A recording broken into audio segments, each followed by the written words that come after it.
The Industrial Revolution ushered in a new era that threatened to transform the values of men. No longer would spirituality be their compass, but not all welcomed the change. In 1783, just as the fires of the Laki eruption had plunged all of Europe into an ashen darkness, a horde of demons spilled from the shadows and fell upon city after English city. It was a message. The Alchemy Guild, fearing the rise of industrialism and abandonment by their wealthy patrons, had done the unthinkable to defend their existence. Through recondite arts, the alchemists had created shard binders, humans transplanted with crystal that attuned them to demonic power. They sacrificed the shard binders, and in doing so threw the gates of the world open to demonkind.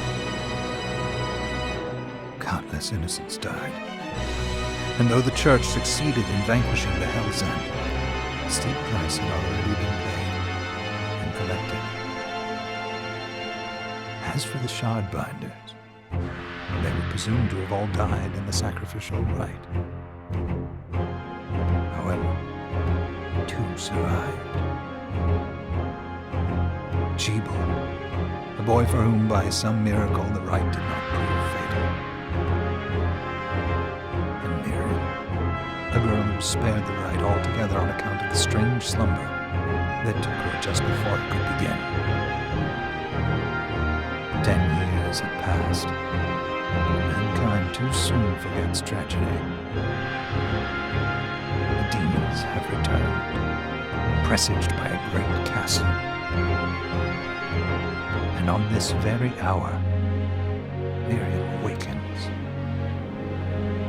Upon learning Jebel is the architect of this new, bloodstained ritual, Miriam and the alchemist Johannes set forth for the accursed castle. Their galleon cuts through the water, lancing towards the inevitable.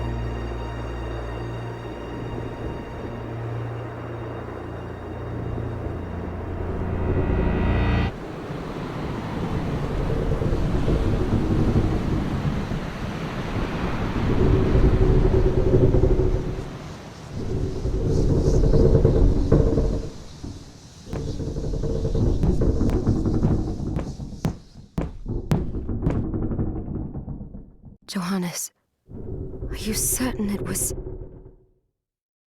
It was Jebel's doing, Miriam. No mistake. It's so hard to believe. I wouldn't even be alive if not for him. He's a good soul. I know how you feel. But the facts are apparent. And the hell he endured 10 years ago would break the best of souls. Miriam, I want you to know that I'm sorry. What my brothers subjected you to, there's no forgiving it. It was their transgression, not yours. You always took care of us. Obviously, not enough. Well, let it go, Johannes. We need to focus on the task ahead. If Jebel is responsible for the summoning, then I have to stop him. I gave him my word. I ought to do it. He was my best friend. But I'm the only one who can. The shard experiments prepared me for combat. Let them amount to something. 10 whole years. What put me in that sleep? I wish I had the answer. All I know is the spell that stopped time for you was advanced, arcane. But by observing the ebb of the magic's hold on you, I was able to predict exactly when you would wake up.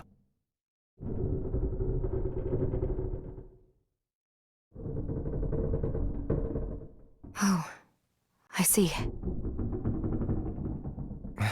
We'll make landfall soon. You should get ready. I had the chest there packed with essential equipment. Now would be a good time to put it on.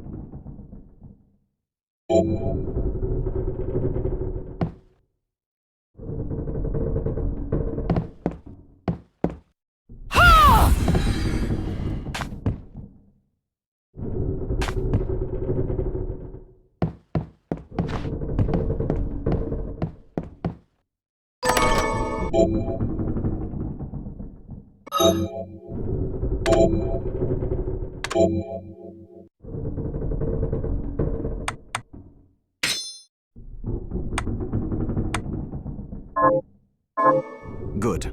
You're prepared. The next order of business is to...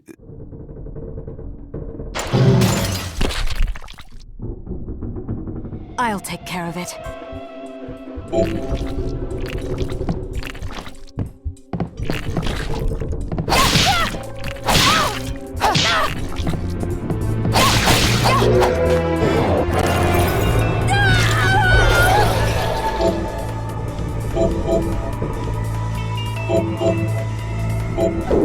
Was that a shard?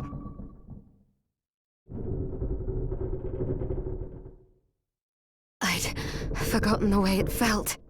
Like uninvited claws scraping across my bones. The demon's power was transmuted into that shard, which forcibly bonded to the crystal embedded in your body. The strength you gain from it is undeniable, but eventually, the crystal will devour you. I thought the procedure you discovered halted the corruption. It did, but that doesn't guarantee you'll be safe if you start absorbing shards in massive quantities. I know my body's limits better than anyone. And I'm going to need all the power I can get. If I run into trouble, you can help me. You've done it before. You'll do it again. Thanks for giving me a choice in the matter. Well, I won't let you down. Not if I can help it. Just promise you won't push yourself.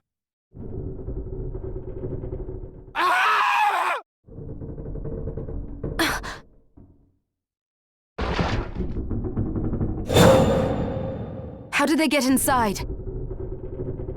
The demons from the castle must have infested the ship. Then they can help me wake up these muscles of mine.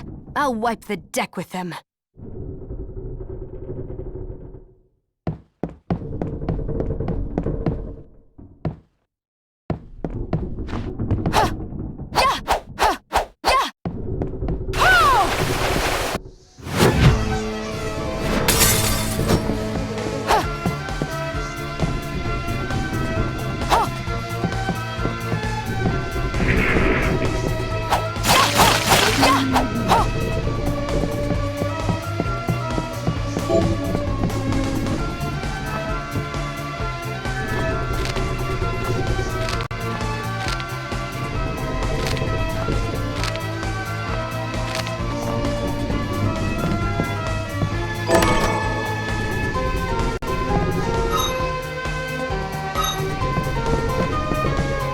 This device responds to magic.